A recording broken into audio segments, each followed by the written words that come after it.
What's up, everybody? Welcome back to an episode of BoomJamGaming with Ultimate Spider-Man. Now, last we left our hero, me, and it's Activision. When last we left off, we were doing Spider-Man 2, but we had gotten to the post-endgame content, and I didn't think that there was really anything worth sort of visiting with all that. So I felt like, let's just move into this one, because this one's fun, it's not based on a movie, it's got its own thing going on. I still have yet to secure Spider-Man 3, but we do have someone possibly willing to lend us a copy, and then I can use my PS3 emulator to its full potential, because, you know, my capture card doesn't work, so I can't use my PS3. But I'll have the disc, and I'll be good. I'll be good. I feel good about that. So, where were we? Somewhere. Over the rainbow. Way up high. I am making sure that everything is working at this end, because I don't want any surprises.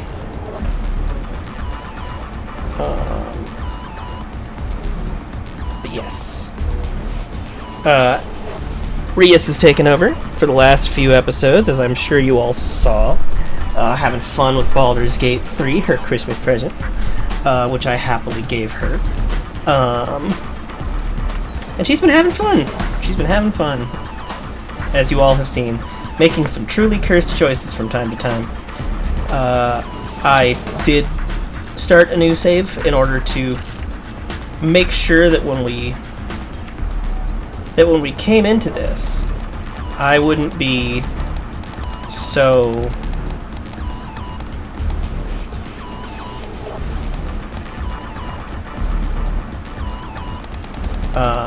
completely out of my depth. And that was a good thing, because there were more gameplay changes than I remembered.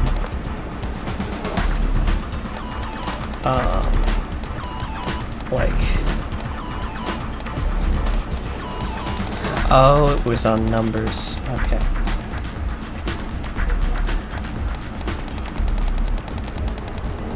Can I make it blank? Yes, I can. Fantastic. Because there are some gameplay changes. The dodge button doesn't exist. We're back to punching and kicking. This is how it all began. There's no... Which, of course, leads to nonsense like this. A few months ago, I reunited with my childhood friend. there's no subtitles either, so... How normal. What is that? Languages. It's our inheritance. Rias is having a bad day. Yes, she is. Some mild chopping had to happen today. Yeah. I'm not sure how this venom suit was supposed to cure cancer, but here we are. I mean, It's if interesting. you're dead, you don't have cancer anymore. It is interesting how it runs parallel to the regular comics, They'd taken the suit away from but me, I'll get into that in a bit. and I was going to take it back.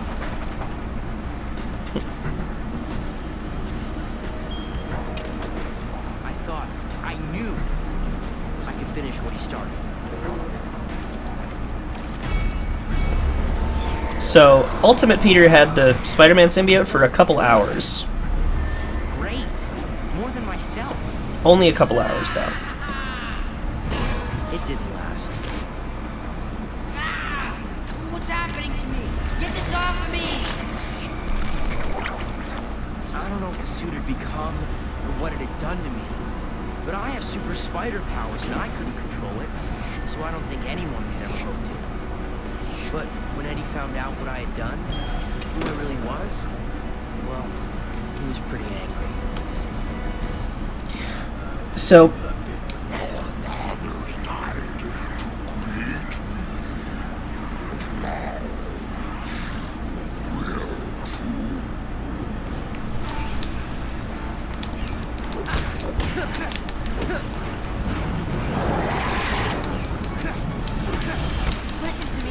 only punches triangle. Isn't you, it's the suit. Web isn't triangle in this game. Okay, I speak in terms of I know what doing. PlayStation 2 Ow! I need to dodge faster than stuff. Let me help you before you But as I discovered, the PlayStation 2 emulation does not work for Spider-Man 2 and Ultimate Spider-Man, and presumably for Spider-Man 3 as well. It just can't handle the open world for some reason. But the GameCube one can. So that's good. Some of the key differences between Ultimate Marvel and regular Marvel, we just saw that Venom was created in a lab as a cancer cure. And the reason I said that that was interesting was because in the comics, Eddie Brock got cancer. have to get loose. And not only did he have cancer, Stop him. That means I have to put him down. Fast. Killing me. It's killing me. but he eventually became anti-Venom, thanks to Mr. Negative, I believe. And when that happened, he, I have to fight this. when that happened, well, he could no longer bond with Venom. And that was heartbreaking for both of them. But it was like that had kind of cured his cancer, I think? So it's interesting that the whole curing cancer thing made its way to the mainstream comics later, because the Ultimate Comics came out in the late 90s, early 2000s, if I remember correctly. And Anti-Venom is like a 2007-ish invention.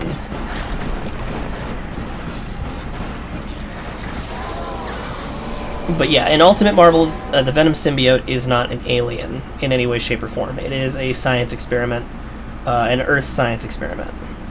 It's a whole thing. This game, when it was first developed, was meant to tie into the comics. But I guess by the time it came out, the writers for the comics decided to go in a different direction. So this sort of represents an alternate canon to the comics. Please don't. Come by the place in about half an hour and we'll have it ready for you. All right. I'm gonna run by home and grab my web shooters. And this is pretty reminiscent of the art style of the comics at the time. Bendis and Bagley and such. The voice actor is the voice actor for Mac. Some wall crawling. I guess that's why Triangle has to be Kick, doesn't it? Because they introduced kicks back into things. But Circle is still the wall crawl button. Just have to jump up there. Because this is an altered gameplay style from Jump and then jump again. what the Spider-Man 2 game presents. So do most things I do. Like he points out, the double jump. Me, the amazing jumping man. Absolutely crazy. Whereas in Spider-Man 2 we had the charge jump and all of that. Also funny, MJ is doing kind of a traditional Mary Jane thing from the original comics as well, here in Ultimate Comics. She called herself at one point the Betsy Ross of the superheroes, because it's like, because she was like a fashionista anyway, and like was already good at like These buildings are tall enough to web swing off of pretty easily. like, I guess the idea was like, oh, she can sew, right? Maybe a little dated, but the point is, she would fix Spider-Man's costume, and I believe she did fix a couple other superhero I costumes. used to get my butt kicked and people called me names. Oh, and the wedgies. The Yup. glorious super wedgies. Good times. Heck yeah. Actually, that still happens a lot. Yeah, no, that'd be great. And I was gonna say, I don't know if we're gonna do Star Wars today or not, because I don't know if my brother's free. Probably not, though. But I know that I'm doing this. Like I said, this is a fun game, and I enjoyed. Ta-da! You scared me. You done with my butt? Oh, yet. There's an idiot possible. She will never be done with your buttholes, Peter. You're stuck with her forever. And it's like, so the Ultimate Marvel comics were pretty cool. And I will say, I played this game before I read those comics, and I played this game enough that like this cast became the voices in the comics for me. I never knew your name was Herman. Oh no, it's you. What's great was, You are kind of in my neighborhood, Herman. you know, Shocker is a major boss in the Spider-Man 1 and 2 movie games, maybe even the 3. It's been a long time since I played that game. But in Ultimate Spider-Man, This guy is a joke. yeah, I was gonna say, in Ultimate Spider-Man, Shocker is actually treated as a joke. He's just kind of a beginner villain for Peter to mess with, and it's great. Wasting my time and Herman's. Let's just web him up. Okay, I wasn't supposed to punch him. That's what I get for not listening. Look at this fool.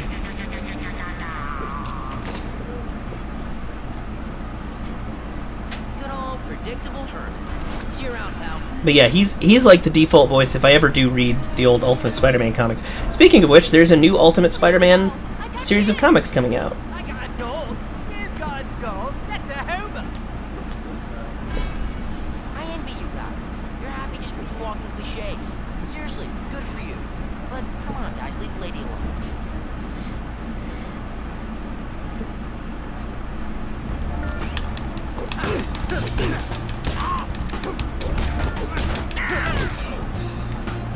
Yeah, so, like it's saying here, you have to subdue the enemies so they'll get back up, Down, or they'll just keep getting back up. because he's not hitting them hard enough to actually hurt them. Get away from me, you freak. Wow. It's that kind of quality human interaction that makes it all worthwhile. Oh, yippee! More of you!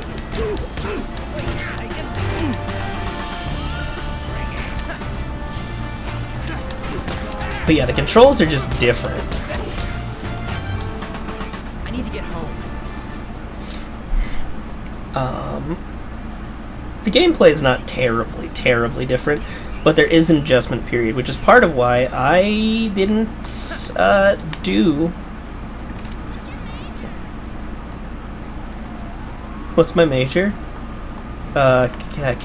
Chemistry, clearly. Like I said, it's just different enough that I didn't do any of the post-game stuff in Spider-Man 2 because why would I?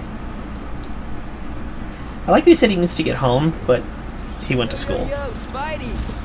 Johnny Storm of the world famous Fantastic Four.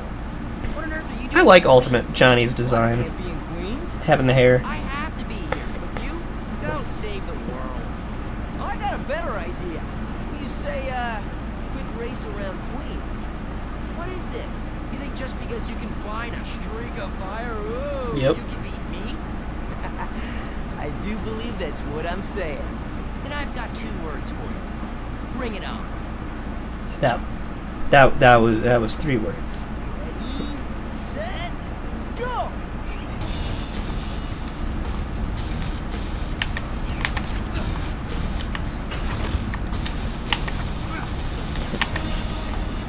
That feeling that just overwhelmed you? That's losing! They really did capture the feeling of teenage Peter Parker, and it's like that's the real shame about the Ultimate Marvel Universe. Ultimate Spider-Man was first, and the whole point was to recapture some of the feeling Give me a little tap. of those early years of the comics with, you know, a modern attitude, and that would have been awesome to keep going with. And now in the current state of Marvel Comics, it's like they just kind of keep regressing Peter, despite the fact that Peter is ambiguously in his early 30s. They keep treating him like an older teen, young 20s, no degree, no real job guy, and it's like, okay, so we're just making him a man-child, straight up. It's like, it doesn't matter how many lessons he learns, how much maturity he gains. we're just going to keep regressing him to the same state because otherwise we have to age him. And I'm over here like, I find the characters much more engaging when they do get to age. When they introduced Damian Wayne for Batman, I was like, oh my god, this is revelatory. He has like an actual son, and this is a new stage of his life. And I get we don't want to let some of these characters go, but at the same time, the solution isn't to make your long-running story keep backpedaling your characters. The solution is to let them grow. But I've talked about this in pretty much all of my Spider-Man series so far. So, I don't need to... I don't need to go into it again, I don't think. But I want to talk about how cool Ultimate Spider-Man, as a comic was, did a lot of neat stuff.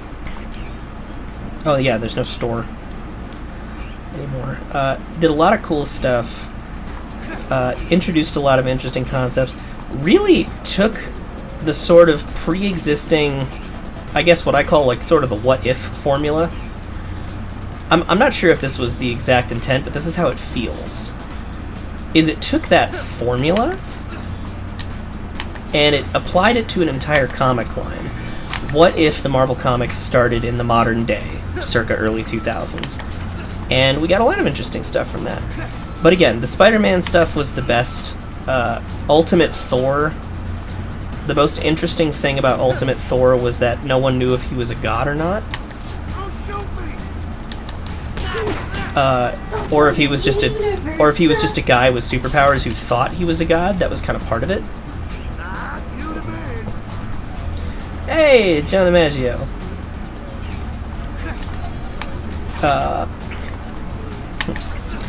So he called himself a pacifist with a big scary hammer. But no one knew if he was a god for a good long time. They kept it ambiguous for a while until it's like, you know, oh, we can't keep it ambiguous forever because people are gonna not respect that. So they eventually gave us the answer, which was that yes, Asgard was real, and Thor truly was the god of thunder. Stuff like that. It took some interesting directions as well, some of which are quite infamous. I proudly wore a t-shirt in my teenage years that was... Bear in mind, my teenage years were post 9/11. Very, very, like, early post 9/11. Well within the Bush years.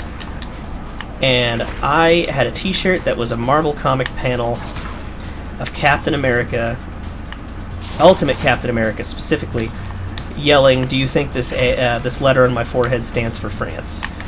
Because we, the United States, were mad that France stayed out of the Iraq War. It's like, oh, you're supposed to be our allies, and France was like, yeah, but this is like, we didn't sign on for this. And like, as an adult, I'm like 100% the right move on France's part. As a teen, I was like, how could that? Because I was in the sauce, you know. I was in it. I was very much dumb and stupid. Nice bag. You're welcome. There's no... You know, it was dumb. And again, I was a teenager. Early teenager, too. I wasn't with it like the kids today. They're so much smarter than I am. Hell yes! I've been thinking about trying to find a copy of that. There always seems to be one copy of it at my local GameStop. But I've never picked it up. Or I might be confusing that with memories from when I worked at Blockbuster. And that was a game I always meant to rent, but never actually did. Yeah. So what was I saying? Ah, yes. Ultimate Marvel Comics made some interesting decisions in terms of characterization. Ultimate Spider-Man, though, got the spirit of Spider-Man just right. And it got the spirit of what Ultimate Comics were supposed to be. Trask committed to power. Alright, Trask, calm down. Because it had... During Ultimatum, which was their sort of like big like crisis event,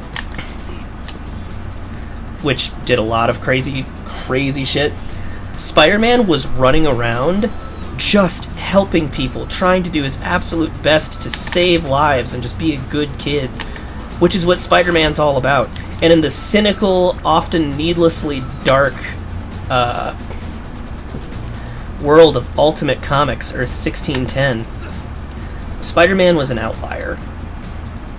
He's just a good kid trying to do his best with the hand that life dealt him, which was giving him superpowers. So maybe that's part of what makes this game so special. You'll notice that this was purple, because now we're getting to the big draw of this game. The reference. And that is the ability to play as Venom. It is one of the best. I think it's a little short, but it's fantastic. No, listen to me. Yeah, you got here just in time, my man. Listen. I saw the suit. You heard me, yes. You totally missed my comic rant. Now flavored to talk about Ultimate Comics. But I mean, hey, we're on YouTube, so you can always rewind later. What happened? I don't know how many days passed. I don't even know how I'm still alive. If you could call this alive. Oh no, that poor lady. Oh! And I just realized she's got that dark skin, blue eye combo that's like so rare but so gorgeous. So he doesn't web swing. Our boy here doesn't web swing. What he does instead is this crazy Hulk jump. It's like he can do a jump. Like he can jump. Sorry, your brothers. Arizona.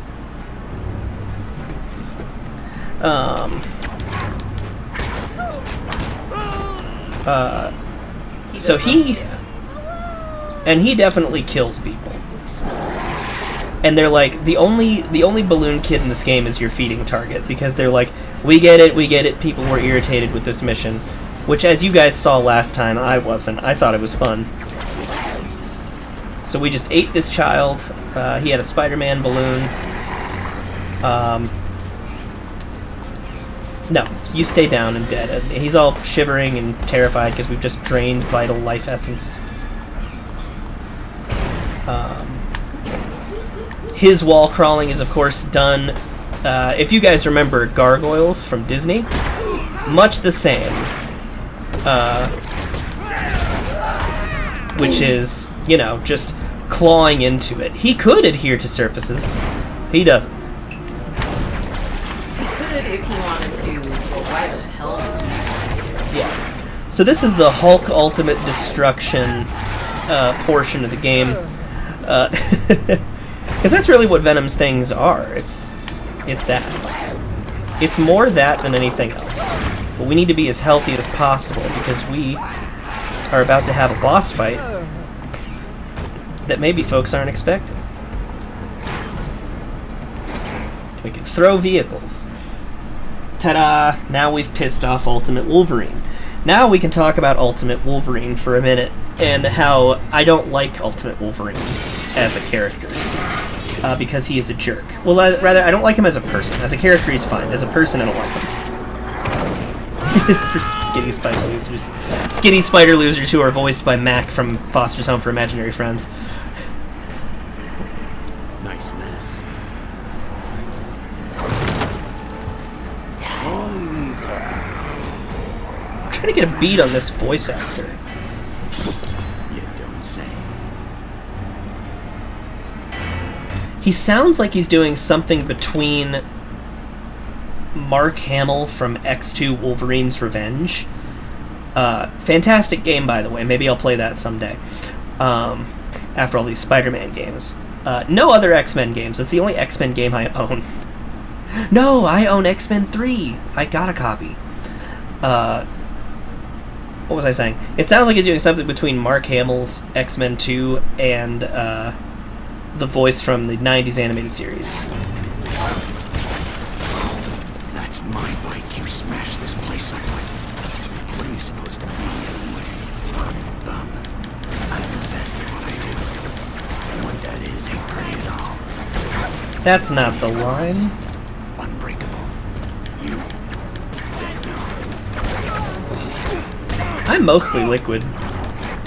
Like, if you thought you could actually hit the teenager that's inside of this suit, you're wrong. Can't have a nice quiet evening without some damn thing. Oh no, I forgot. I'm not supposed to eat him. I'll get hurt if I eat him. Bet you thought you were the big and scary one. I am the big and scary one. Get when the damn teenager's scary. You're not. I hope that would take the fight out of you. Okay, so as I was saying, Ultimate Wolverine, the person, sucks. But the Ultimate X-Men line, I'll give you this. pretty much all of them were bad. Well, not all of them. I have a gripe with Ultimate Jean Grey. She seems like not a great person. And it's due to her interactions with Ultimate Wolverine. Like, she and Ultimate Cyclops are in a pre-established relationship. Ultimate Wolverine comes on the scene. He's been hired by Magneto to kill Professor X, so he's infiltrating the X-Men, and they're giving him a chance. Like, Jean Grey, who, teenager, by the way, like, barely legal, sleeps with him almost immediately. And it's like, oh, okay. And then she has the gall to be mad at him because she finally reads his mind and figures out he's there to kill Professor X. And it's like, okay, but you also just cheated on your partner. And it's like, you know. Also, there was some crazy amount of confusion No idea how big a mistake you just made. as to whether or not, like in the story, as to whether or not Ultimate Wolverine was actually Ultimate Quicksilver and Scarlet Witch's father. Yeah, where is the soul patch, right? I guess he realized that the soul patch was stupid by this point, because Ultimate Wolverine had a soul patch at the very beginning. Yeah, no. Also stupid. That's how you knew he was a douchebag. Yeah, no, I was like, nobody that's nice has a soul patch. No, what was his name? David from Iron Giant? He's nice, he has a soul patch. But it was also the era when it was acceptable to have a soul patch. He had one in the early 2000s. You know, I don't feel it was ever acceptable to have a soul patch. When beatniks were a thing. What? Beatniks. That was a whole thing. Anyway, You're gonna be a beatnik, just have a beard or a so there was goatee. question within the story as to whether or not Ultimate Wolverine was Scarlet Witch and Quicksilver's father. The idea there being he had slept with Magneto's wife back in the day. Whether or not, I don't think Magneto knew that, but Wolverine did. But because obviously. Well, I mean, he didn't have all of his memories, but he had those. So it was a possibility that he had, you know, diddled Magneto's wife. And was actually the father of his kids, who were twins, and famously in an incestuous relationship. Ultimate Quicksilver and Scarlet Witch were a thing, and there's an infamous panel of Ultimate Wolverine watching them from the bushes as they're fucking. That's a real thing. Yes, Ultimate Marvel is full of adultery, incest, and cannibalism. The cannibalism came completely out of nowhere. It was during Ultimatum. It was that famous, the Blob murdered Wasp and was like eating her intestines. But it's like before that, there was nothing to suggest that Ultimate Blob would do that. In fact, he was sort of in the middle of a redemption arc when Ultimatum happened. But like the writing changed hands, and it was it was one of those things where it's like, okay, if you've got a bunch of different writers working on this property, I think it's sort of your responsibility to read the previous writer's issues so that there's some continuity. Even if you're here to sort of bring your own thing to it, I don't think that you can just come in and completely ignore what the previous writer did. I think it's disrespectful. But then, my love for self-contained comic stories is well known by this point.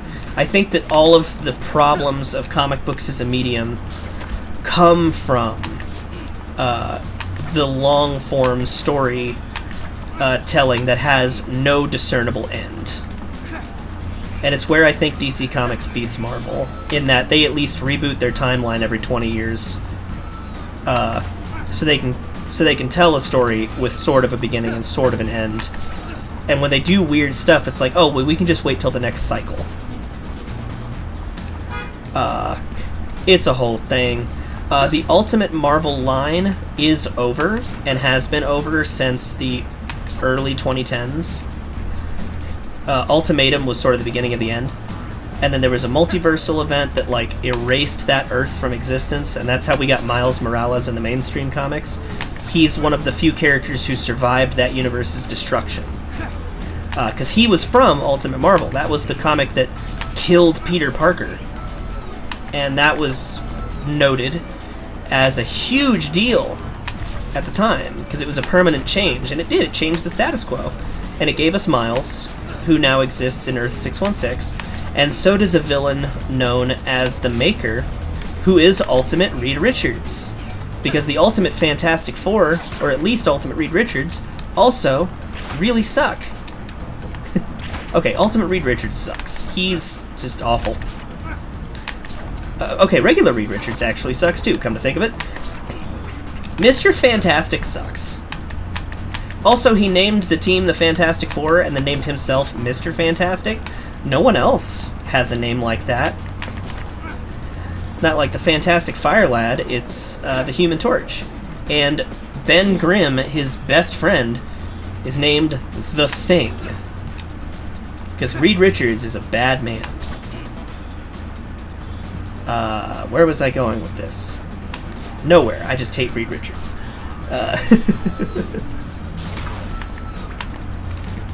I truly, truly despise Reed Richards. Mostly because it's like, he's the most misogynistic superhero of his era. I'm not gonna make it. You're gonna make it. I'm gonna save you. Hanging here would be impressive enough.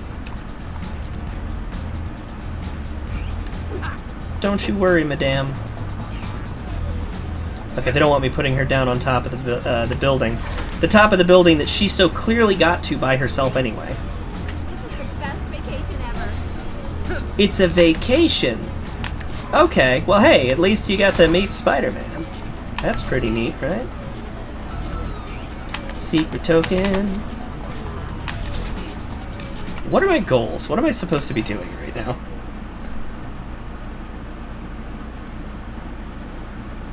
Ooh, that's a very good question. Here's the thing, it's impossible for me. Right? In my opinion, it's gonna sound strange, I just like Miles's journey. I like his journey as a solo Spider-Man, but I also really like that he works with Peter in the 616 verse. Because, like, again, and this speaks to the Marvel producers. Is it producers? Oh, the executives. It speaks to their unwillingness to let Spider-Man grow as a person. The fact that he has Miles to help means that he could, in fact, make more time for his own personal life. Because now there are 2 Spider-Men patrolling New York. So I love that he has him as a partner, but in the mainstream comics it means bupkis. It doesn't mean anything for there to be 2 Spider-Men, because they still have Peter running around as if he's the only Spider-Man, and he's just not. I just want the character of Peter Parker to be happy. You know? He's been doing good for so many years. I just want him to be okay. And I don't think I'm wrong for that. But I like it when they coexist as partners.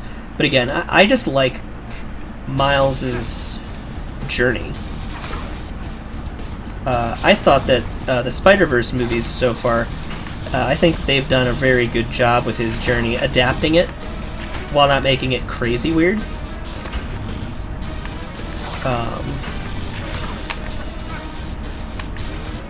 And I love Miles as a character. I think he's great. He's a good guy. Yes, exactly. Speaking of Miles adaptations, in fact, Life Story, a comic I've mentioned a couple of times, they have Miles in the last chapter. And it's like very clear that it's like, oh, he's going to be taking the reins for Peter. This last chapter is going to be Peter's last big adventure because he's in his 70s now. And it's only the fact that he's a spider person that means he can still do anything like this. Like, it's just his Spider-Man stuff that's keeping him superheroing. With some help, like, he's got, like, armored suits and built-in, Because isn't that kind of how the Batman Beyond suit is? Yes, the Batman Beyond suit's a lot like that. Good point. That was what was keeping Bruce in the game, was the suit all by itself until he had his heart attacks. Because the suit was just too damn hard on him. I've messed it up twice. It's alright. Silver medal's good.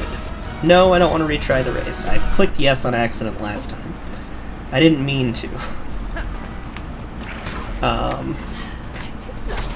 Yes, exactly. The potential for Miles as Spider-Man is limitless, and I wish that they would let Peter retire. Like, my dream would be for him to finally get back with MJ and have them retire to Portland the way that they did when Ben Reilly was taking over as Spider-Man seemingly permanently in the mid-90s. They were going to start a family. It was going to be amazing. And then the writers were like, oh, but we can't actually let him have a kid. So they had MJ miscarry at the very end of her pregnancy. So stillborn. And it's like, ugh. But that's what gave us the Spider-Girl comics, was some writer being like, how about if that didn't happen? You know? Like, how about if that awful thing that we forced to happen didn't happen? And then there is a new Ultimate Marvel line coming out, which is Peter getting the powers later in life, which is, I guess, kind of reminiscent of the 90s cartoon. Because he was in college when he got the powers in that. But it's Peter... Peter and MJ are married, they have a kid, and Peter's got powers, and he's kind of learning the Spider-Man stuff in his, like, mid-20s. And it's new, it's exciting, and they've just started releasing stuff for it. And I'm curious to see where it goes. The image of Spider-Man pulling off his mask and having, like, a young but, like, fully bearded Peter Parker, I'm like, yes, give me. He looks good with a beard. That was one of my favorite things about Spider-Girl comics, is Peter with a beard. It's like, look at him being an adult. It's fantastic. Yep, Ben got the short end of a glider blade and then dissolved into ash or something? I'm not crazy sure what the... I know it's a weird thing to think about. I don't know what the texture of Ben's discombobulated body was. I don't know what happened. I don't know if he disintegrated into dust. I don't know if he was a mush. I think he was a dust, but how dry was he? And that's a weird question to ask that just kind of proves that I'm on the autism spectrum. I feel like a normal person. I feel like a neurotypical person wouldn't have that question. Or at least would know better than to ask it out loud on a recorded show. I, on the other hand... What did I say to my therapist yesterday that I went, Jesus Christ, that's another thing that goes on that we should have known I was autistic when I was a child with. And she just started laughing. Right? I go, one of these days I'm going to turn that into an actual Word document, and it's probably going to make me sad. No, it's going to make you happy every time you look at it. You're going to laugh at yourself. That's the thing. Okay, so I don't want to get too mushy about my partner over here. I love her so much, and one of my favorite things about her is that in overcoming the fucking, like, adversity that she's overcome in her life, she's fantastic at laughing at herself. Like, she lets shit roll off her back that I fucking couldn't for a long time. She's amazing. She's very quiet now, possibly because she's crying. No. Okay, yeah, she's crying. And you can look at me, because I'm not crying. Okay, she's not crying yet, but she probably will later. She also cries a lot, but usually when she's happy lately, so... what was I saying? I love my wife, and I like Spider-Man. Those are the important things to take away from this episode.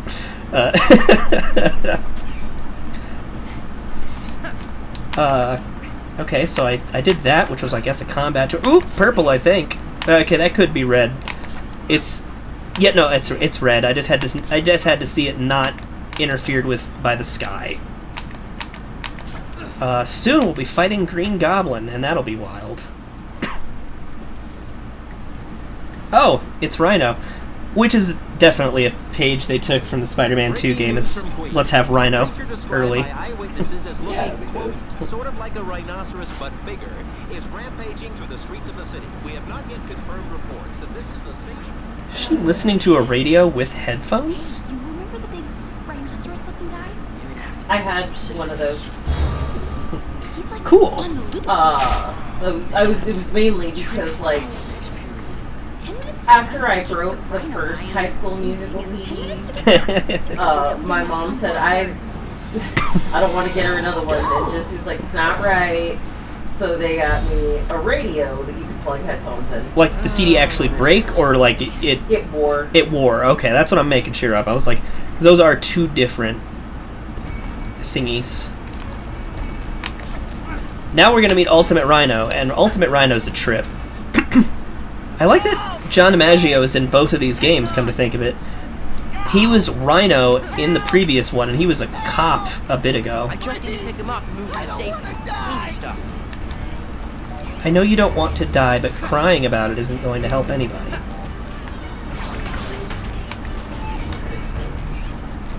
What? This bugbear that's like passed out drunk back here. Do I need to do anything about that? Or should I just leave him? You can leave him if you want. He's drunk and passed out. He's not going to mess with you. I just wanted to make sure I wasn't like missing anything. See, exactly. MJ being on board with the Spider-Man shenanigans is kind of a core aspect of her character growth.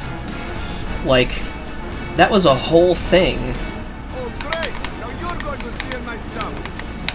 Like I said, I think just lately the executives are just people who didn't like her as a character. They grew up with like Gwen Stacy, and it's either Gwen Stacy or Black Cat, and I'm like, I don't know how you find the concept of a regular person having the mental fortitude to deal with the superhero shenanigans well.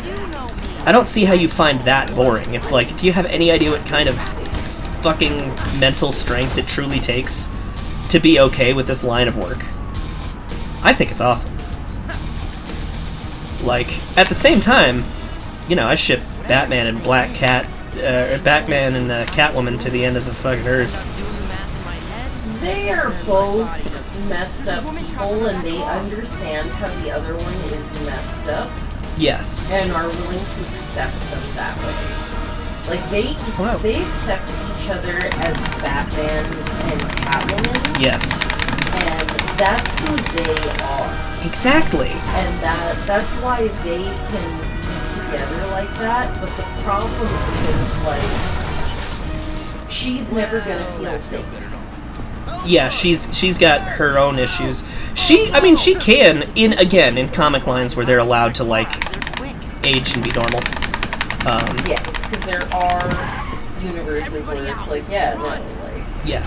Kim and Selena retired. And, like, Exactly. I feel bad for talking over Peter's explanation of how his powers work. He's basically saying that his body is doing the math for him, which makes sense. He's like, I'm good at math and science, but my body's doing a lot of this for me. It's instinctual. To do, like, the physics to pick up and throw a car and to also not punch someone's head off. And I love that. Rhinoceros horn, or you just have to be. See, I am so scared I can't even finish my lame joke. I love him. I love him so much. I love his line delivery. I love the writing for this game. Is that a rhinoceros horn, or are you just happy to stands up and is like 2.5 stories tall? I'm so scared I can't even finish my joke. God damn it. Because the Rhino's a fucking mech suit in Ultimate Spider-Man. Yes! Oh god, the Batman Catwoman marriage fake out pissed me off. Everything that led up to it was amazing.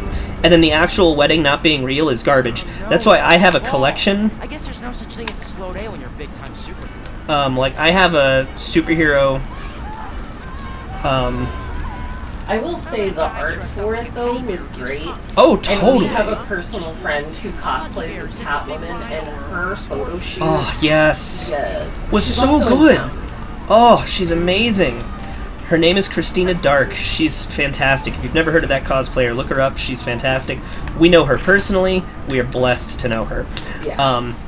But yes, no, the Fake Out was garbage, but I have like a collection of like comics around that time, and then a comic that is like sort of a DC like What If, because it's not a proper Elseworlds, but it's like them having actually tied the knot and grown old together and stuff like that. I'm like, this is a better collection of these comics than the Fake Out.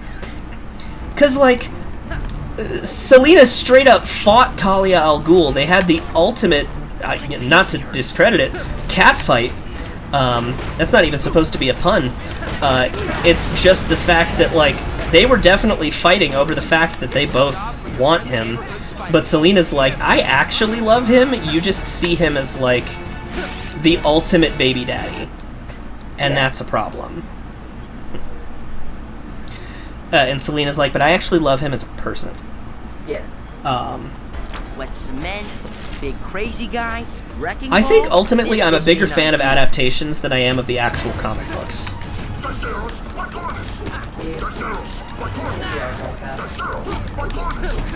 I should get his attention.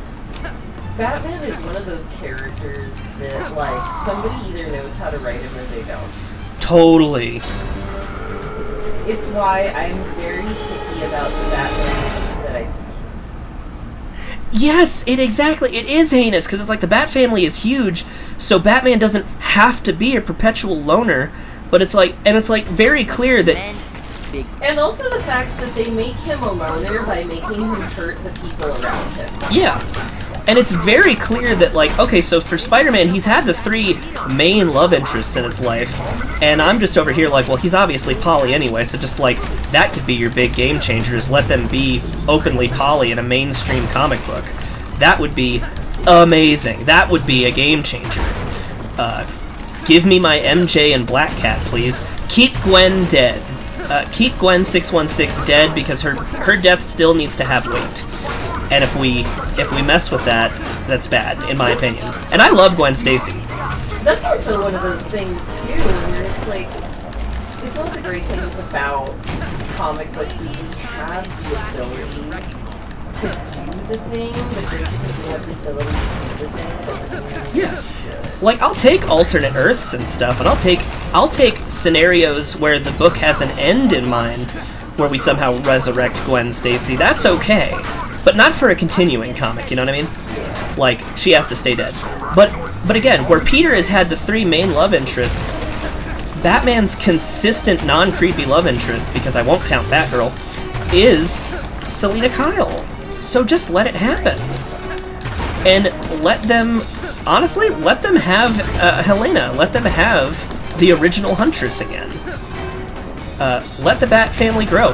Let Batman start to retire. Let Dick take over the mantle. Or Damian if he's old enough. He shouldn't have to be alone and sad forever. Exactly. He should be able to evolve as a character, and it's something that, like, people don't want to give him. And That's mean. That's mean, my guy. Longest lasting relationship she has is with the worms in her grave. That's me. God damn. It's really funny, though. One of the sweetest moments of Superior Spider-Man was Peter winding up in heaven and, like, getting to reunite with Gwen, if for no other reason than finding out for sure that Gwen doesn't hold his death against him. That was good. That was a good thing. But again, we got that with Gwen being dead. And Peter should have been able to grow from that point. But... I should get his attention. oh, shit. I jumped off too early. No! Okay. It's like, I get it. Sometimes you get to, like, hear people tell you like some nice shit, and you Yeah. can still like make some sometimes bad decisions, but like this is taking that to the extreme. It really is, and that's the problem. It's like every new writer, it's like any growth Spider-Man might have experienced in the last year or two, undone. There we go. There's the fucking piece of external metal. Alright, let's take you to the shore. Okay, that's what it was. I was not figuring out this boss fight. Here goes nothing. I know, right? So cold it came with its own six-pack. Yeah, no. It was good. It was good. Exactly. But the point is, as much as I love the DC animated universe, it's one of the saddest universes for Batman, but it takes it to its logical end. The way that so many people write Batman as this perpetual loner. And it's like, yeah, that's where we're ending, is for him to be bitter, alone, and old, and that's awful. For every good thing that he's done, like, listen, I'm not saying that heroism needs to be rewarded, but I'm saying that when we control our narratives, and we have a hero who gives it all the time, for that to be rewarded with loneliness and bitterness, that doesn't come across as inspirational. I actually wanted to talk about that with you. Sure. I was thinking very heavily on the term "no good deed goes unpunished," Yeah. and I was like, what the hell? Like, why? Like, I understand why, because like there's always like some kind of weird backdoor bullshit for it. And it's like, yeah, no, like if we sit around and like discourage people from like doing good for one another, Yeah. like it reinforces this everyone's out to get you narrative, and you need to like fight off everybody and like protect yourself. It's Yeah. weird. And not to be a conspiracy theorist, but it's like, it just reinforces that selfishness is good. And that's insane. The only people that think selfishness is good are selfish people who, as a result of being selfish, have become quite wealthy thanks to their family's starting money.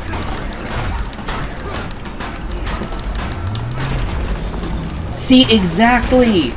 You get it, and you're, based on the comments you've made, my guy, I know that you're younger. Like, you're still, I don't want to say in high school, but near it. You're certainly closer to high school than I am, Yeah, and you're you younger understand. than me. And you understand. I don't have much worry for the next generation because I know you kids are smarter than certainly my parents or grandparents were, and you're definitely catching on to things faster than I did at your age. Like, I don't want to be one of those people who it's like, oh, I can't stand this new generation. I think some of this generation's jokes are kind of weird, but I've come around to a lot of stuff. Like, but again, you guys are learning the lessons faster than me. But babe, What? the Hat Man has crab rangoons. I don't understand the crab rangoon thing. The Hat Man has crab rangoons. I understand that is a sentence and that those are words that you can say in that order, but I don't understand. There's a part of him that doesn't get the weird, Yeah, there's certain. absurdist humor. Yeah, I don't understand post absurdity. Yeah, but is a bold statement, and I applaud you for it. Another thing I don't understand. Well, I've never had a crab rangoon, and I'm like, maybe if I ate crab rangoons, I would understand the obsession. I feel like, see, I have to go out and get food for the spider. I feel like we should go get crab rangoons. So I can understand. So here's the thing about Ultimate Rhino. We were talking so much about so many things. Very engaging. So Trask Industries. Ultimate Rhino Why does that name seem is so actually a genius nerd type in a mech suit. But he's a fucking loser. Look at him. Back away from me, Master Master Fletcher. Fletcher. My diminutive corpus. Oh, no. No. Oh god, I think he has dwarfism. No. Time to abscond this locust. I don't think I picked up on it before, but I'm picking up on it now. He's one of those tall dwarves. He's like got a form of dwarfism that makes him under 5 feet, but still decently proportional. My brain There, what's funny, and like even then, there can be short people. There are people who are short without dwarfism. True, but like the size of his head compared to his body makes me think. He could just have a big head. And it could be stylish. You met my brother. He's I got know. a huge head. Listen, okay? I don't know sometimes. I know that there's an So, like- Instagram model that I follow who, her name is Power Midget, and she's under 5 feet, and I don't know if she's actually that or just calls herself that. She's She also just calls herself that. She doesn't. Yeah. she's also a bodybuilder. She's really hot, and I will say, The funny thing is, like, she's so tiny, but she could deadlift me. absolutely she can. Like, I am her, like, top deadlift, and I'm just like, oh, damn, she can lift me. Yeah, I know, which means she can throw me around a room, and I would You're welcome okay it. with that? I would welcome it. I would love it. That'd be my I favorite love thing how in the world. I said you're okay with that. And I just wanted to be honest with the audience so that they understand who I am. I'm very... You guys have seen me with Karlak. You guys know that one of the things that I'm most attracted to about a woman is whether or not she's dangerous for me. I'm not saying toxic for me. I'm just saying knowing that she could hurt and or kill me with ease. I like Catwoman. I like She-Hulk. I'm clear about who I am. We're the same height, but... Yes. Right? Yeah, no, they did so good with how they put these cutscenes and stuff together, because it's like they wanted to replicate like the feel of like the comic panels, and they're doing a great job. Like, this game was put together so well. Okay, so we need some city events, that'll be easy, and a race medal. That's the only thing about this game I'm not keen on. It's like, in Spider-Man 2, it's like, oh, the Balloon Kid. I'm like, give me the Balloon Kid. Please don't make me do racing events. Spider-Man 2 made me do one racing event. And just the one. See, you get it. You understand. Women who can kill you are the best. Because at that point, it activates my need to please that woman. And it's like, if anyone I don't want to deal with wants to, like, make me out to be a simp, and I feel like not fighting back, it's like, no, don't you understand? If I don't make her happy, she'll kill me. Because I've given myself the built-in excuse of dating women who can kill me. It's a way to end an argument without having to defend my stance if I'm too tired to do it. I'll otherwise defend that stance to the death. Gold medal despite the fuck-ups, yay me.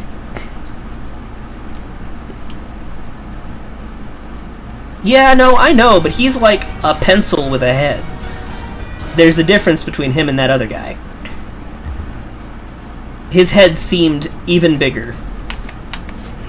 And he's the one who mentioned his diminutive corpus. That is what he said. Okay. Yeah, he's also got whatever it is that keeps a person from talking normally.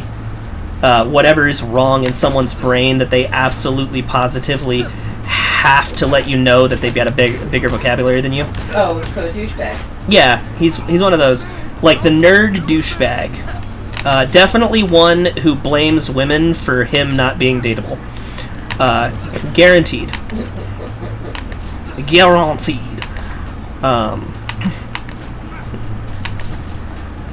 But, like, I know big words, and I like using big words occasionally, but I use those big words when I'm like, this is actually the word for this situation. Like, it's like, there are shorter words that mean similar things, but I do mean this quite specifically. And, like, even then, like, I've been accused of, like... Hell yes. If a woman using some big words, like... to put on airs or something. Yeah. Yep. I mean, I've met people that, you know, you've introduced me to who would do that to you, so I get it. Not to name any names. But yes, exactly. The most important aspect is knowing that they could get away with it if they killed you. Because then it's like, oh, I have tons of built-in reasons to keep you happy, and I'm good for that. I'm a soft dom, but I'm definitely a switch, and I am a service sub. I want to please you. Yeah, your service in both positions. Is 100%. She-Hulk could definitely get away with it because she can do legalese, and I'm hot for that. She's a genius who is also a bodybuilder and like 7 feet tall, and I can't express. I haven't seen the She-Hulk show yet. Yeah, I've heard plenty of negatives and all that. I still might give it a shot because I love the character of She-Hulk. Megan Thee Stallion. Also, Megan Thee Stallion's in it, and that's kind of neat. Hello. Okay, so this billboard's a little on the nose, ain't it? Like, look at that. God, I need to fix the camera. Dread. That's just Venom. Let's get this camera. Okay, good. Okay, so they figured out... Oh no, they didn't. I need to fix that too. I accidentally adjusted to it. It's amazing that this is considered inverted when I'm like, no, this is correct. This is me holding the stick right, so the camera's going right, left goes left, up goes up, down goes down. It's amazing how that was inverted. That was considered inverted back in the day, when obviously it's not. Okay, I'm pressing the wrong button. Thank you. I'll come back for the other guy, but like, you were the one under the car and he could stand. So, you know. Oh, I can still web zip while holding people in this one. That's right. Okay, so so that's one positive for the She-Hulk show from someone whose opinion I respect. So, yeah. Thanks, Spidey. Yes, Ultimate Rhino is a Lae'zel stan, but he's mad about it. Yeah. Because she would never, under any circumstances, respect what we just saw come out of that mech. Not because of him physically, nearly as much as just how he carries himself. She's like, no, you have a lot of unearned arrogance. Like, I'm arrogant because I'm fucking amazing. You're arrogant because you think it'll shield you. We are not the same. Yep.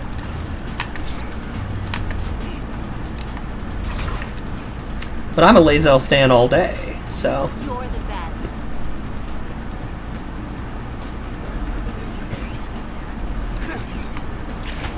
I should swing by the Daily View. Now that said, it's not only women that can kill me that I'm into. I'm plenty into women that can't kill me. I was just expressing my love for Gwen Stacy. That came later in life because when I was a kid, she wasn't really a factor. She was just kind of a thing I knew about. And I'm talking classic Gwen too, not just Spider-Gwen, because Spider-Gwen falls into women that can kill me. She can throw cars. She can tear me in half. But like regular Gwen Stacy, I like the nice girl. And she's also the smart girl. I like the nice girl. That's our role. I'm good with that too. I like women. Where's the suit? Just in general. I was gonna say, yeah, full stop, period. That's Yeah. the sentence. Honestly, I think it would be easier to try and figure out the kind of women I don't like than the kind of women I do like. It's a shorter list. And even then... You just have to be a bad person. Yeah, you have to be a truly bad person, and even then it makes you sad to not like them. Yeah, because it's like, oh, but there's so many redeeming qualities they might have if they just learned. Exactly, words to live by. I like women. It's why I understand especially gay women very well. I understand lesbians and bisexual women very well. Because it's like, no, I get it. Women are fantastic. Of course I would understand you guys.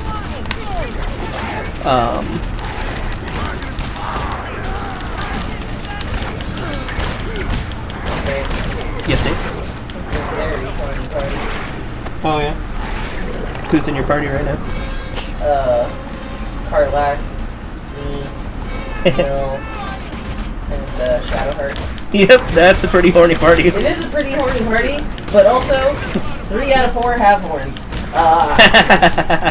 It's just like God damn it. That's right, because you gave Shadowheart the the horn helmet, and you were... Oh no, that's with my other character. I'm playing Lucaria right now. Oh, you're playing Lucaria right now. So I'm a tiefling. Nice. And then this will has already been turned because he saved Carla. Yep.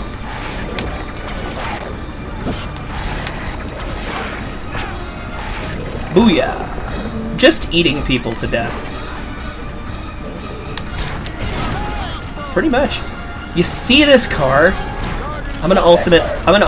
Exactly. Fuck that car and the person I threw it at. That man is dead. There's no redemption here. I'm definitely killing people.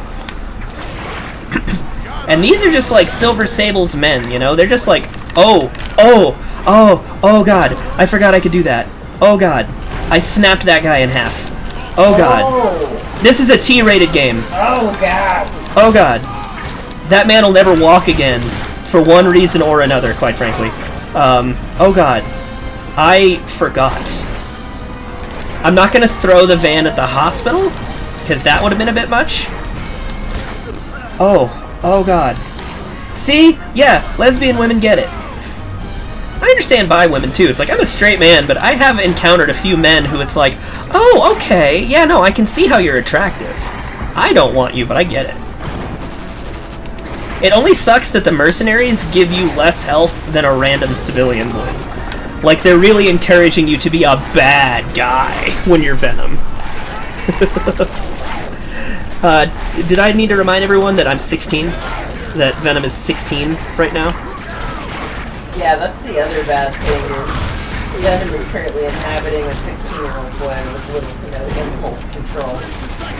Yeah, well, and the thing is, like, Ultimate Venom truly takes that moniker to the extreme. It's like, it's the ultimate version of the turns you into an asshole effect. Which was really invented by the cartoon to make Peter look better for getting rid of the suit. Because Peter originally got rid of the suit because it was an alien and he was creeped out. Which is why Venom took it so badly. Like, 616 Venom doesn't make you a worse person. Oh, I did it again. Okay, that's grab and then punch. That's what's going on there.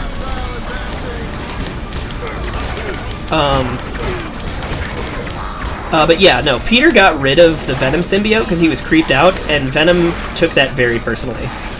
That's why when he bonded to Eddie Brock, someone who also hated Peter Parker, it was a match made in heaven, or hell, rather, because they were like, oh, good, we're entirely mad at the same person.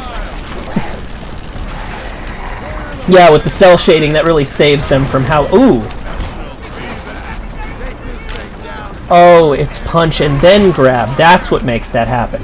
Grab and then punch did that slam that we just saw. Your foot.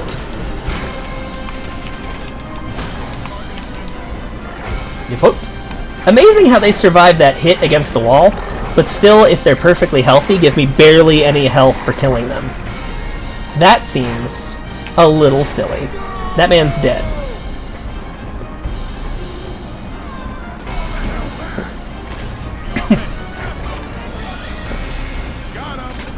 Yeah, exactly. And that's the thing. You know you have a good animated show when future adaptations like take a big line from you. Like, Harley Quinn exists because of the animated show. Like, that's the whole reason she exists, and she became so popular. She has her own show years later as a different interpretation of the character. The Harley Quinn show's amazing, by the way. I love that show. There were bones. There were bones in that. Kaylee Cuoco took a little getting used to because she didn't do like the super big New York accent, but I actually think she was perfect casting. She was astounding. But yeah, no, Spidey adaptations take that aspect of it because it was such a good addition to the mythos. And it gives Venom stakes, and it makes Peter look better, and it's like, it would have been really weird if the symbiote didn't affect you in some way, while also being a living being with feelings. So, it was a good call by the 90s cartoon. They were like, well, we can't actually show Spider-Man punching anyone for some reason. That was a mandate that they had.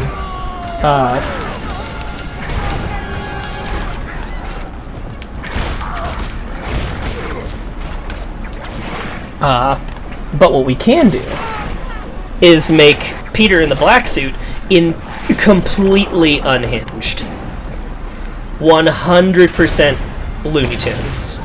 You guys have all seen it. You don't need me to rehash the memes. But we do know that in the black suit, Peter will chase Shocker to the ends of the earth.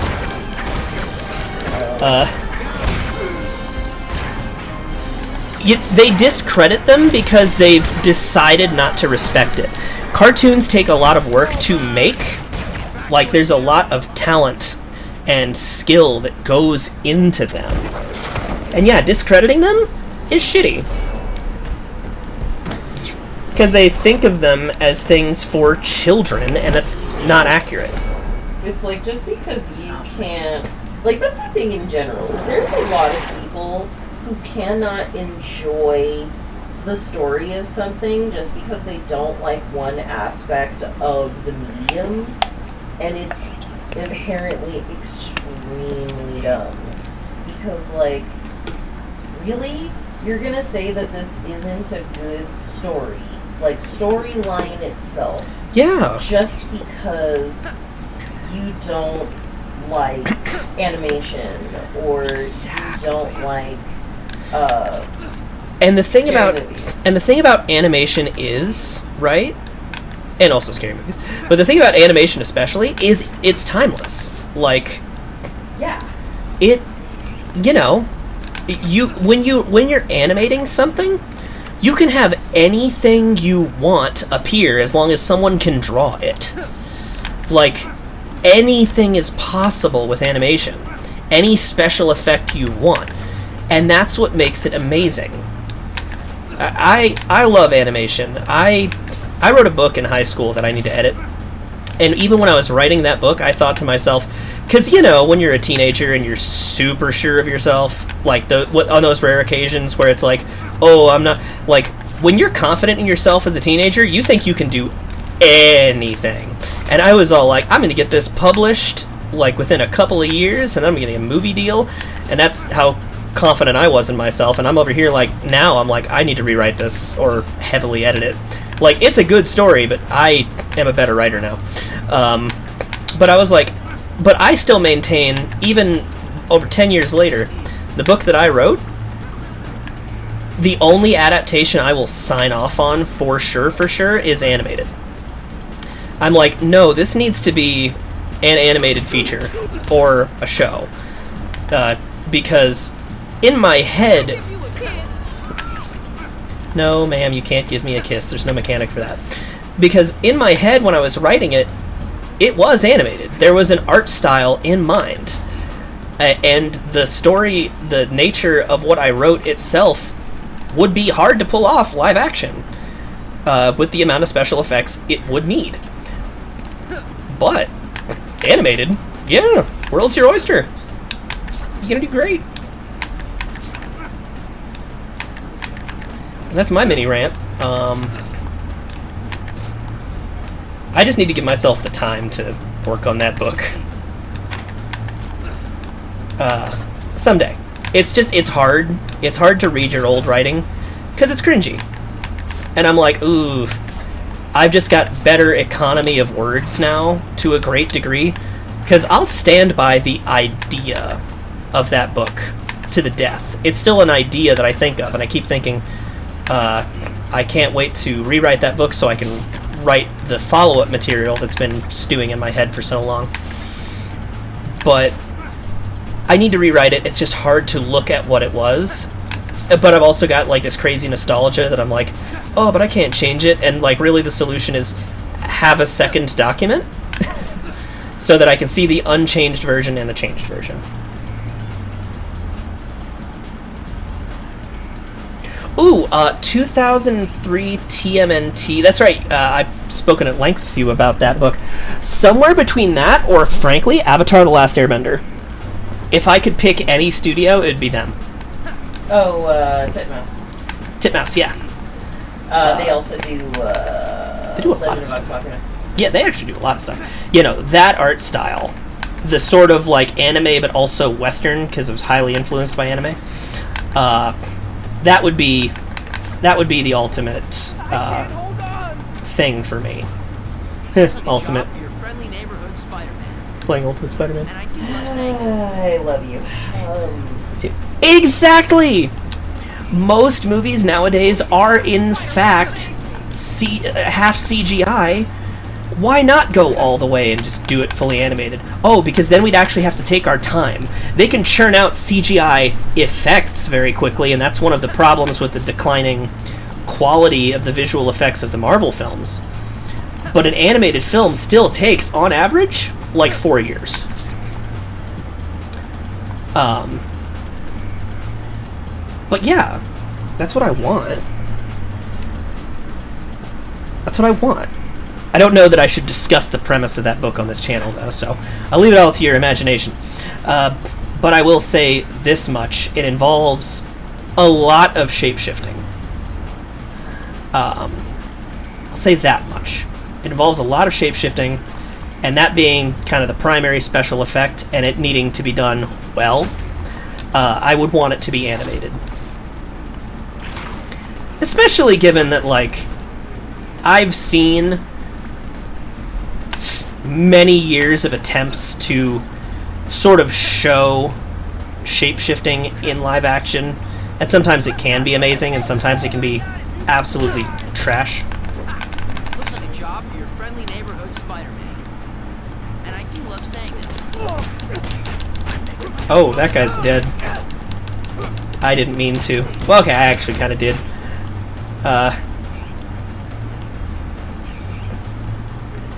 Maybe he's still alive? Oh, no, he's dead. He's just... You just woohooed loudly. Oh, no, he's breathing. Cool. Okay, I didn't kill him. I should go.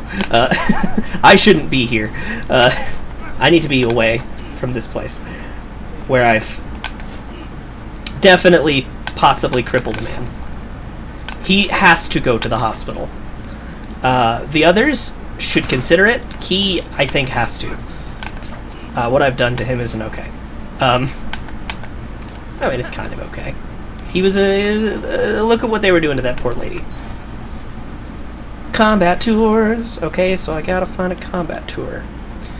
There we go. There's one in Central Park. Which way was Central Park? This way. That's the coastline. Was it even Central Park? I think it is. Yeah, this is Central Park. Because look how big and green it is. And it's got, like, a pillar. For no discernible reason, you know? An obelisk, because we really like penile-shaped monuments. But pizza was for no one, so bye, buddy. Yeah, exactly. He'll be fine. And, like, this is America. We have free healthcare. Oh, wait, no, that's right. We're the only industrialized nation that doesn't have that. Oops.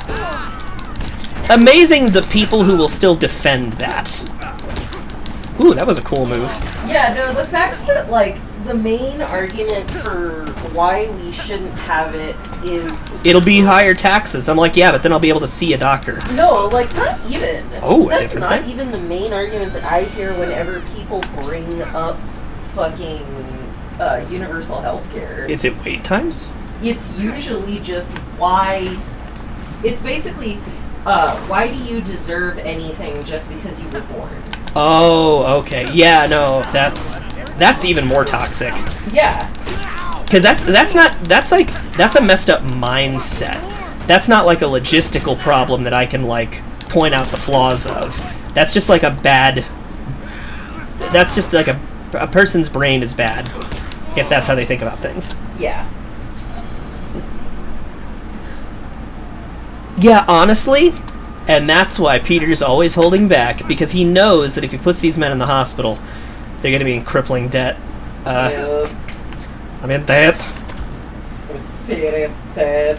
And that's not going to help them turn away from a life of crime. If anything, they're going to have to double down, because now they've got a record and medical debts. That guy is a cyborg. That man is a cyborg.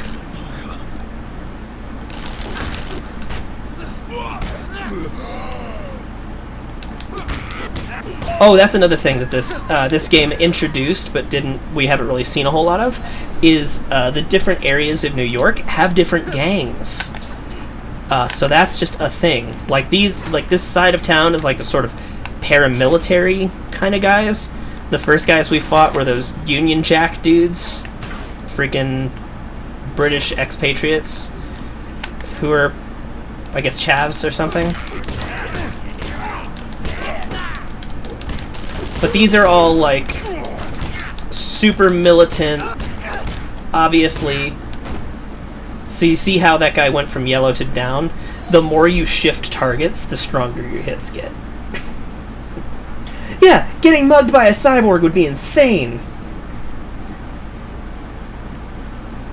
Exactly. Because what the fuck do you even do at that point? Yeah, it's like... But I mean, that guy's gotta mug you because he's got all these cybernetics, and those weren't free, despite half of them being guns. Guns are everywhere in America, but they're not free. Or am I supposed to say pew-pews? No, I refuse. I refuse to say that. It's not like... that's only TikTok. Oh, okay. It's not like I'm being monetized. I don't have enough followers for that. I like that as I said that, I was walking away nonchalantly as Spider-Man. That wasn't intended. I don't want to give myself too much credit. That was a beautiful accident. Just... Nah.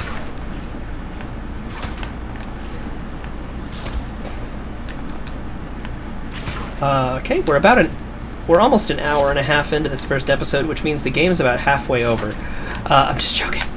The game is just short. That's the only flaw. It tells a good story. And, like, if your flaw is, I just wish there was more of it, I gotta go to school. you've done a good job. If that's the biggest gripe anyone has with something that you've made is, I wish there was more of it, I think you did pretty fucking good. Oh yeah, sure, I should get myself more credit. I love that argument. Credit's new, you know, in the world of finance. Credit's still relatively new. It's not even a century old. And it runs the world. Because it's the ultimate expression of capitalism. How else can you have unlimited gains unless credit exists? Because credit's not real. It's just not. It's the least real thing, practically. Except for maybe Bitcoin. Bitcoin is arguably Here would be impressive enough. more fake. But credit's just... Yeah, and it's all like, oh, well, you should have done this and this. It's like, oh, well, I'm sorry. I was 10 years old when the housing market crashed. No, I wasn't. I was older than that. I was in high school when the housing market crashed, and I worked at Blockbuster. You think I could afford to, like, get a house, strike while the iron is hot? No, I couldn't do that. Like, oh, if only I had done that, then I'd have equity now. It's like, yeah, sure, I would, but also it would be impossible for me to have done that.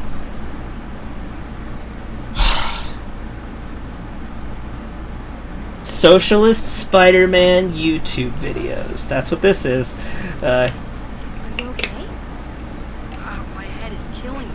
It's just pounding so hard. I think it's my spider sense that is going nuts. You might need to get somewhere safe. Oh, okay.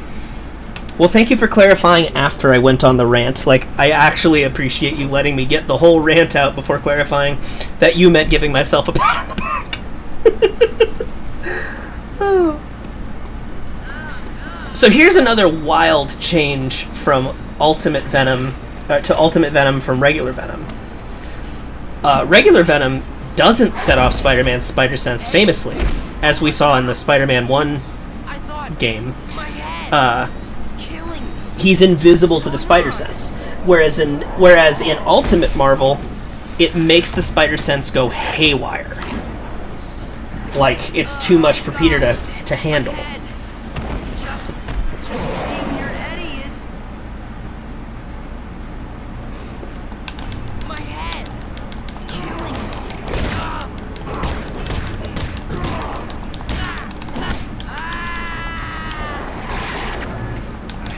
I have to get away from Eddie.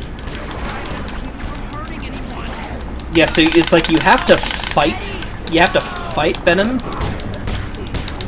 but then you do have to try and get the hell out before you Why is this happening? get your ice cream headaches. What's going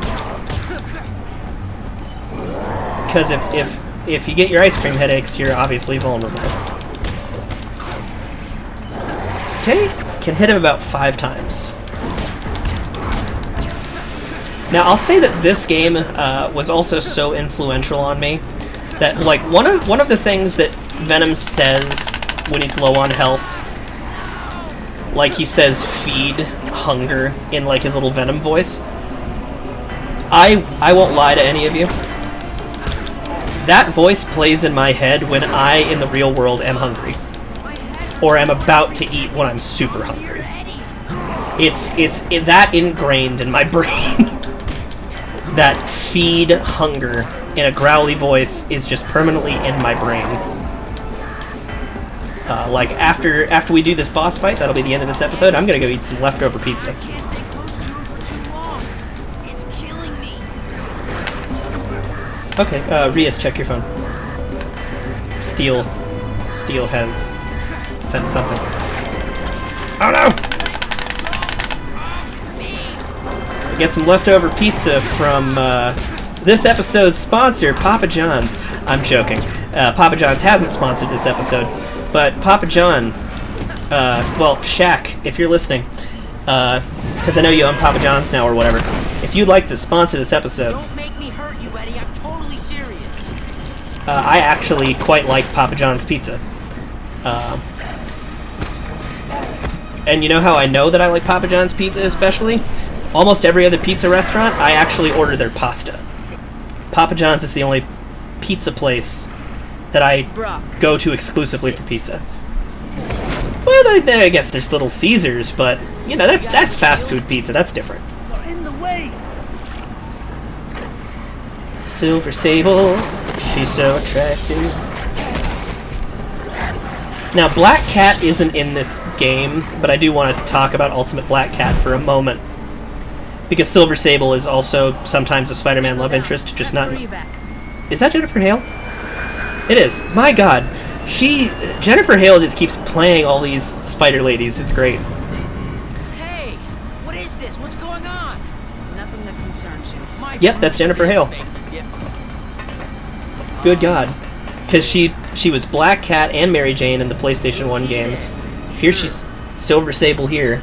I'll just stay here and... Of course I find Silver Sable attractive. Anyone who doesn't find Silver Sable attractive is wrong. How could I not find her attractive? Look at her. She's gorgeous. I like the color silver. And she's got the whole, like, high-tech paramilitary commando thing going on. Yes! She's like sci-fi G.I. Jane. Like, gimme. What was I saying? And, again, in this game, voiced by Jennifer Hale. Honestly, that probably goes a lot way towards a lot of things. Just be voiced by Jennifer Hale if you want me to be attracted to you. If you find that to be some kind of goal, which you shouldn't. I'm okay. I'm like okay. But yes, pizza. That's what I was talking about. No, Silver Sable. Black Cat is not in this game because Ultimate Black Cat is a woman in her mid-20s who thought Spider-Man was an adult and wasn't, and so she like made out with him and then unmasked him and found out that she had just kissed a 16-year-old on the mouth and slipped him some tongue, and he was super jazzed about that. Because, yeah, he was a teenage boy. Because he was a teenage boy who was recently single because him and MJ had broken up temporarily at the time. He was super jazzed about it, and she was horrified because she was a grown woman, and it's like, no. She's like, oh god, she threw up on him. And people are like, oh, poor Peter. I'm like, poor Black Cat. She accidentally pedophiled herself. Yeah, no, like, she accidentally committed a pedophile. I think at that point, I don't think that that's like a punishable offense because she it's legit, not, yeah. But it's something she's gonna be like. She has to, messed up for. yeah, she has to live with.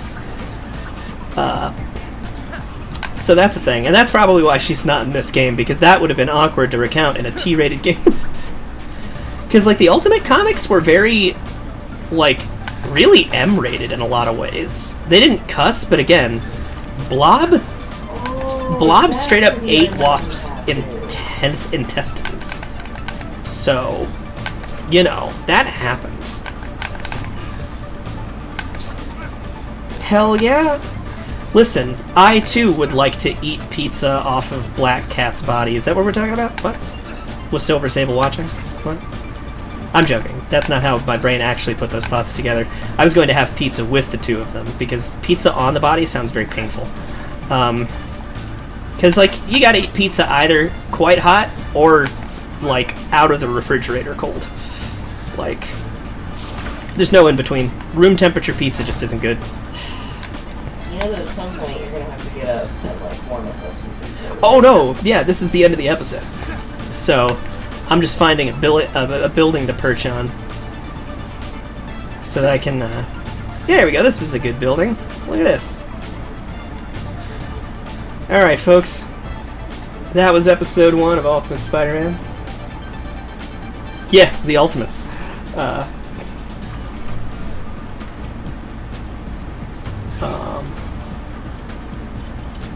Yeah! The intestines wouldn't taste good. Oh, and then Giant Man bit Blob's head off. Oh no, she's hurt her wrist, which means she cannot walk to the hospital. Whatever. Maybe she's bleeding. Maybe it's Maybelline. I'll get her to the hospital, because I'm a good guy. I'm a good Spiderman. And that'll be the last thing we do this episode, is take a lady to the hospital, because I'm a good kid, all in all. But yeah, it's always the intestines. Intestines should only be used to make casings for sausages, if you're doing it, you know, the truly old-fashioned way. Otherwise, yeah. So, I will catch you all next time. ER waiting. Bye-bye.